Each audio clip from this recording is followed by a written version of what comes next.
Publishers Clearing House is a direct marketing company that markets merchandise and magazine subscriptions with sweepstakes, prize-based game, search, and lottery websites.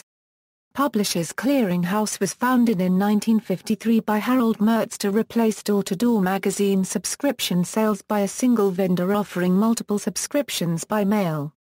It introduced its sweepstakes in 1967. In the early 1990s, the company was the subject of concerns and legal actions regarding whether consumers were misled about their odds of winning the sweepstakes and whether purchases increased their chances. By 2010, the company had reached settlements with all 50 states.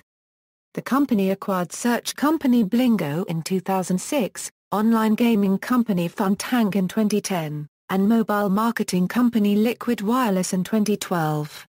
History. Early history. Publishers Clearing House was founded in 1953 in Port Washington, New York, by Harold Mertz, a former manager of a door-to-door sales team for magazine subscriptions.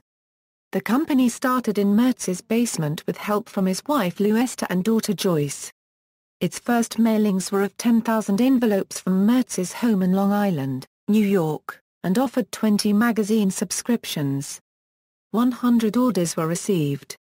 Within a few years, the company moved out of Mertz's basement into an office building and started hiring staff. When Publishers Clearing House moved its headquarters in 1969, its prior location was donated to the city and renamed the Harold E. Mertz Community Center. The company revenue had grown to $50 million by 1981, and $100 million by 1988. In 1967, Publishers Clearing House started its first sweepstakes as a way to increase subscription sales, based on the sweepstakes held by Reader's Digest. The first prizes ranged from 25 cents to $10 and entrants had a 1 in 10 chance of winning. After the sweepstakes increased response rates to mailings, prizes of $5,000 and eventually $250,000 were offered. PCH began advertising the sweepstakes on TV in 1974. It was the only major multi-magazine subscription business until 1977. Former Client Time Incorporated and several other publishers formed American Family Publishers to compete with Publishers Clearing House after the company refused repeated requests by Time for a larger share of sales revenue from magazine subscriptions. American Family Publishers and Publishers Clearing House competed for exclusive rights to magazines and for the better promotion and prize ideas. When American Family Publishers increased their jackpot to $1 million, then to $10 million in 1985, Publishers Clearing House raised its prizes to match. $7 million in prizes were distributed by 1979, $40 million by 1991 and $137 million by 2000. In 1988, two members of its advertising team, Dave Sayer and Todd Sloan, started the Prize Patrol, a publicized event where winners are surprised with a check at their home. The idea was inspired by the 1950s television series The Millionaire. In 1992, thousands of discarded sweepstakes entries from contestants who had not bought magazine subscriptions were found in the trash by city employees, reinforcing beliefs that the company favored those who made purchases in selecting a sweepstakes winner. Publishers Clearing House said this was done by a disgruntled employee at their mail processing vendor. A class action ensued, which PCH settled by giving discarded entrants a second chance to win.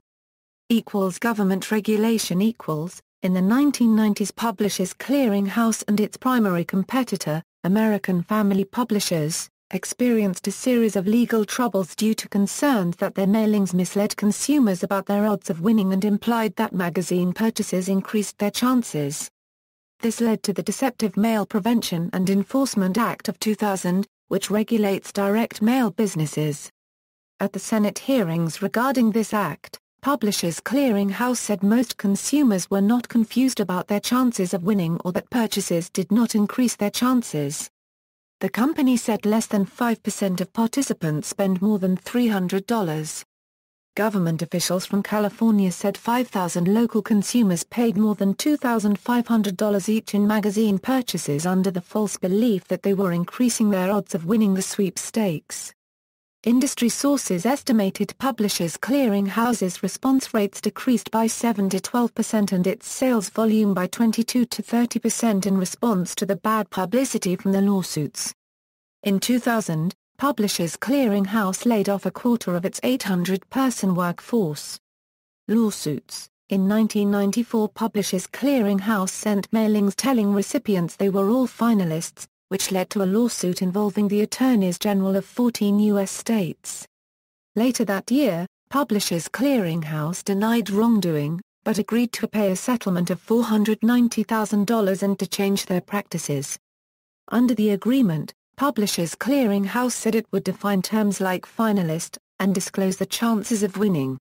In 1997, a contestant of competitor American Family Publishers flew to Tampa, Florida thinking he had won, though he had not.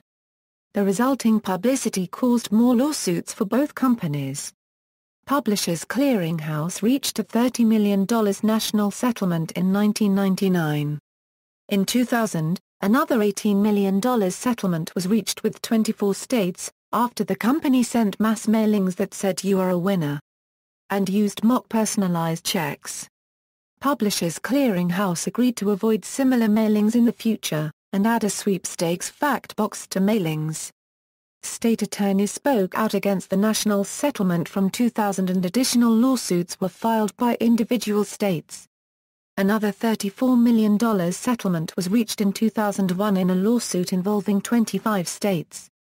As part of the settlement, Publishers Clearing House was required to avoid terms like guaranteed winner, add disclaimers to mailings saying that the recipient has not won and that purchasing merchandise won't increase their chances. Publishers Clearing House reached settlements with all 50 states and agreed to work with the Compliance Council. Publishers Clearing House apologized in the settlement and said it would contact customers who had spent more than $1,000 on merchandise the prior year. Publishers Clearing House also reached an agreement with Iowa in 2007. In 2010, the company paid $3.5 million to the attorneys general of 32 states in the District of Columbia to settle possible contempt charges that it had violated the terms of the 2001 agreement. The company denied wrongdoing, but agreed to work with both an ombudsperson and a compliance counsel who would review its mailings quarterly. In April 2014, an investigation by the Senate Special Committee on Aging concluded that Publishers Clearing House had pushed the limits of prior agreements and that additional legislation may be needed. Online development. Publishers Clearing House began selling merchandise in 1985 with two products. After a Hershey's chocolate cookbook and a diet cookbook sold more than other products, the company began expanding into jewelry, media, collectibles, household products and others. The company also shifted its focus online. It began selling magazine subscriptions and merchandise on PCH.com in 1996. In 2006, it acquired Blingo Incorporated, an ad-supported search engine that was later rebranded as PCH Search and Win. Publishers Clearing House ran contests on Twitter, Facebook and MySpace. iPhone apps for slot games and trivia were developed. The company created online play and win sites like pchgames.com and pchquiz for cash, with their hockey and video poker games. In December 2010, Publishers Clearing House acquired Funtank and its online gaming site Candystan.com. In 2011, Publishers Clearing House promoted a $5,000 every week for live sweepstakes in TV ads and the front page of AOL.com. The following year the company acquired a mobile marketing company, Liquid Wireless. The company utilized, then stopped then started again utilizing co-registration to expand its customer base. In 2008 a PCH spokesperson said the digital properties were intended to attract younger consumers. By 2013, the Internet had become PCH's primary channel of interaction with consumers. The New York Times described the digital transition as part of an overall effort to collect information on web users, show them advertisements and use the registration information for PCH unregistered trademark mailing lists. Products. Publishers Clearing House is a direct marketing company that sells merchandise, magazine subscriptions and operates several prize-based websites. While best known for the sweepstakes and prize patrol it uses to promote its magazine subscriptions, the majority of the company's revenue now comes from merchandise. The company has been selling books, media, jewelry and other consumer items since the 1980s. Publishers Clearing House operates 8 websites, including PCH Search and Win, PCH Lotto, PCH Games, PCH Save and Win, and Candistand. The company also sells magazine subscriptions at a discount and advertises subscriptions along with its sweepstakes. It's estimated that companies like Publishers Clearing House keep 75 to 90% of the fees from the original subscription, while publishers use the increased distribution to improve circulation numbers and revenue from renewals. Publishers Clearing House popularized the idea of using sweepstakes to sell magazine subscriptions in the direct marketing market and became known by detractors as a producer of junk mail for advertising through mass mailings. Documents filed with the New York State Department in 1993 said that year the company mailed 220 million envelopes. Frequent buyers can receive 30 to 40 mailings a year. Sweepstakes. Although Publishers Clearing House advertises its sweepstakes along with magazine subscriptions, no purchase is necessary to enter or win.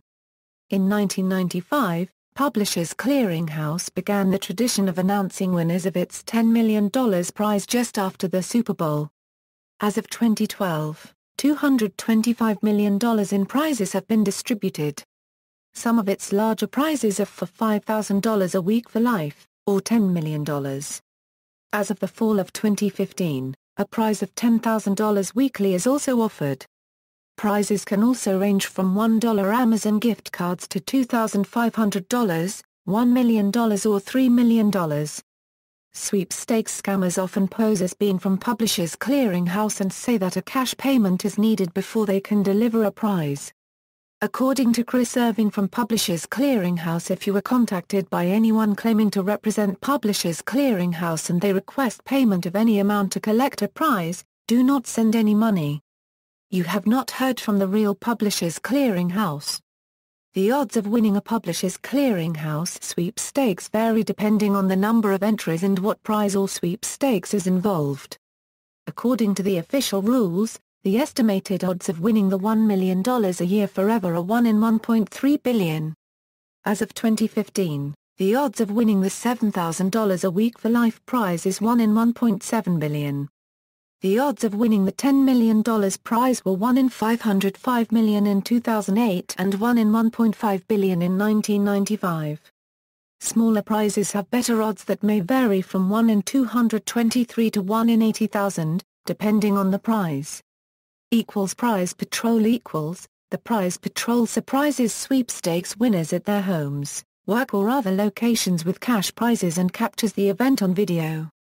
Since their introduction in 1989, these reality TV-style videos of prize winners surprised at their doorstep with checks for $1,000 to $10 million have been used in widely broadcast television commercials, and, more recently, in the company's online acquisition efforts, websites and social media communications.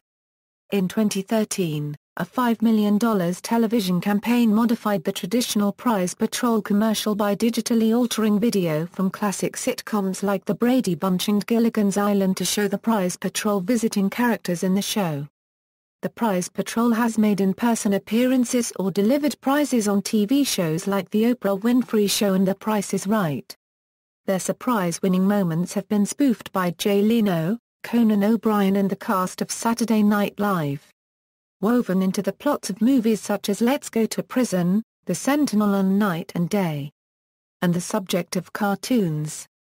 See also: List of New York companies. References. External links, official website.